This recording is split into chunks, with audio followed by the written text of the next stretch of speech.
Magandang araw sa inyo lahat. Ako nga po pala si Kyra Julia Sola.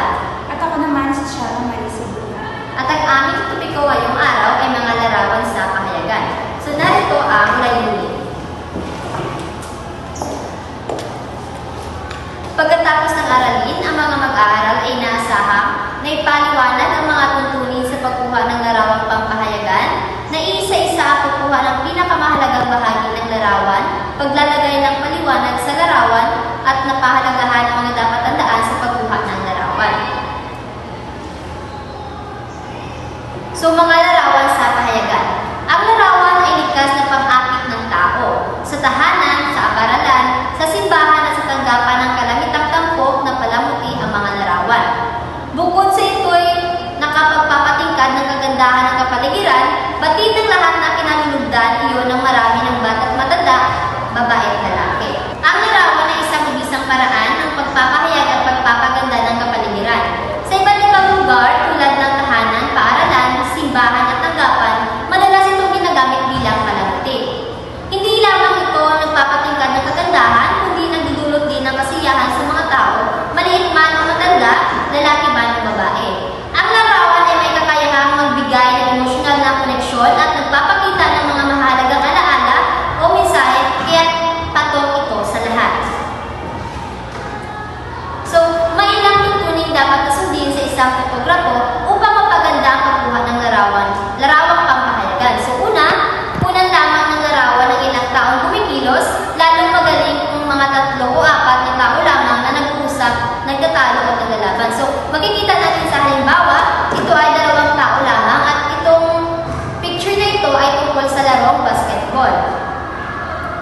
Sunod naman, sa mga pagtitipon, sabihin ng mga panauhin na huwag pumesto o humanay sa pagpapakuha.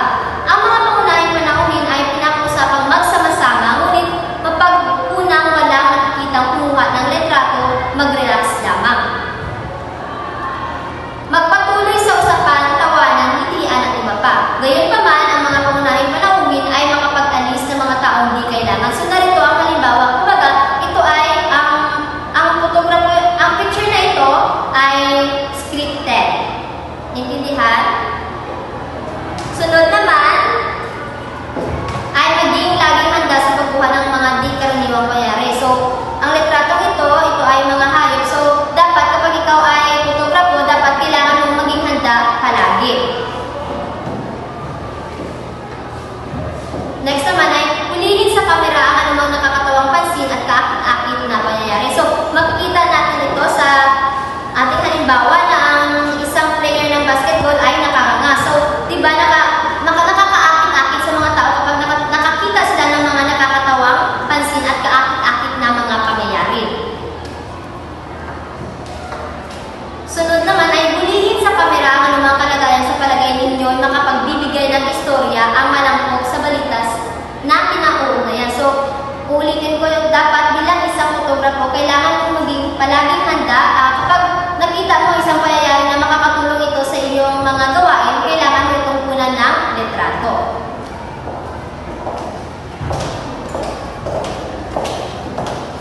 Sunod naman ay ang ika-6. Iwasang kunan ng larawan ang karaniwang kamayan, pestuhan sa pagpapakuha at maramihang pagpapakuha. So sa ika-6, ang karaniwang sitwasyon tulad ng kamayan, pestuhan o maramihang tao sa isang larawan ay madalas na hindi nakakaakit at hindi nakapagbibigay ng bagong pananaw o kwento. Kaya mas mabuting iwasan ang mga ito. Ika-7. At una sa lahat, kailangan maakit ang mga fotografo na magbasa ng mga manual at magasin hinggil sa pagkuha ng larawan at mag-aral ng bago at bagong pamamaraan ng pagkuha ng larawan.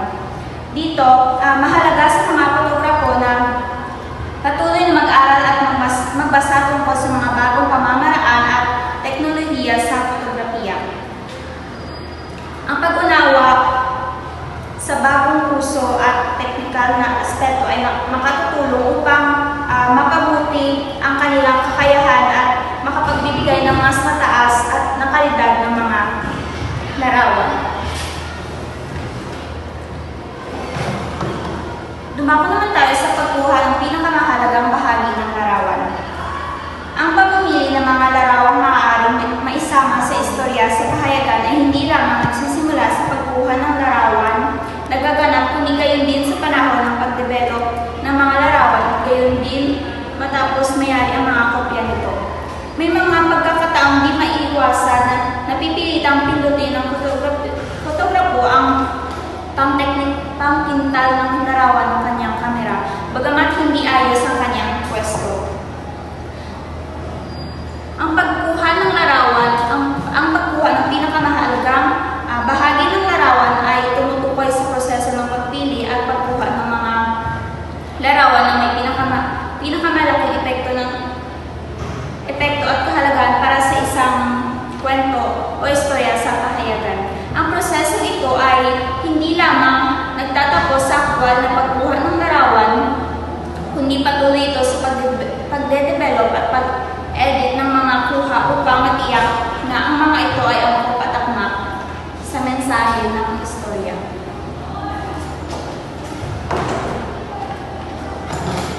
May ilang mga dapat tandaan. May dalawang pangunahing bagay na dapat alang-alang sa pagkuha ng larawan. Una, ang kamerang mabisang paggamit nito. Ang mabisang paggamit ng kamera ay tumutukoy sa kakayahan ng fotograpo na gamitin ang mga settings ng kanyang kamera ng tama. Kasama dito ang pag-adjust sa exposure, aperture, at iba pang teknikal na aspeto na nakaapekto sa kalidad ng larawan. Ikalawa, ang bahagi na kinukunan kung alin ang gulo nito ang maganda at makabuluhang kunan.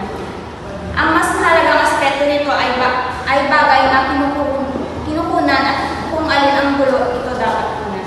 Ang tamang pagpili ng subject at ang gulo ay nagiging susi upang makuha ang pinakamahalagang bahagi ng kwento.